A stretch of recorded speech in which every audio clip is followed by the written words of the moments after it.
I had a quick one. Wanted to hit on this too. We talked a lot about it yesterday, but talk a little bit about some of the jobs you had when you were first there, and then kind of all the way up to and including those that you had before you left. Yeah, for sure. I'm known for a research style that uh, involves me putting myself in this world and experiencing things firsthand instead of just interviewing people. So, yeah, the first job I had in Aspen was a driver for the Mellow Yellow taxi company, which even before I knew what it was, I thought that's got to be amazing because uh, that's Aspen, right? That's sort of 60s and 70s Aspen, I think. Actually, if you're gonna pick one company that's classic Aspen, Mellow Yellow was it.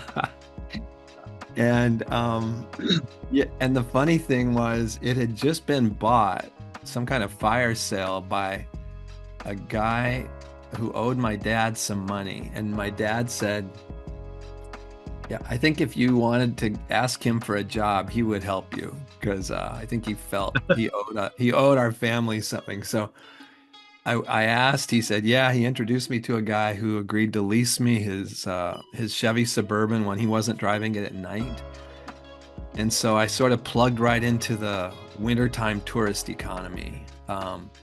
Picking up people at Sardi Field and taking them into town and answering their first time in Aspen questions and picking them up at 2 a.m. outside whatever club. I'd see the same people all week. And I've got to say, it was very fun in many ways. The downside was that some of the drivers suspected me of, like, they didn't know me from town, so they suspected maybe I was a narc, like looking for evidence of drug sales, which Clean cut kid, yeah. Yeah, right. No, and frankly, if that's what I'd been looking for, I think I could have found it. Um,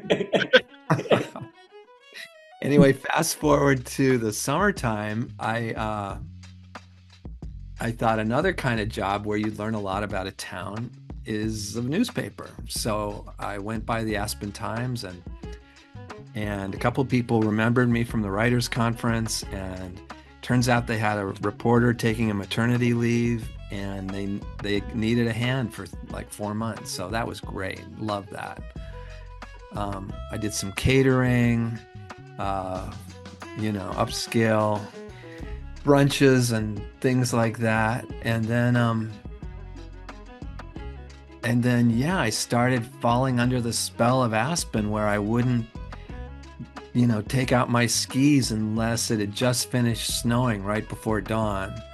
And I wouldn't have to deal with the tracks of other people. So Yeah. you kind of get spoiled after a while, right? Yeah. And that's when it started to become harder to think about leaving, because I was just enjoying myself so much. I was single. I was, late 20s, I guess. And it just seemed like this was so much more fun of a place than Denver, where I had come from. And instead of staying for a year, I stayed for 2.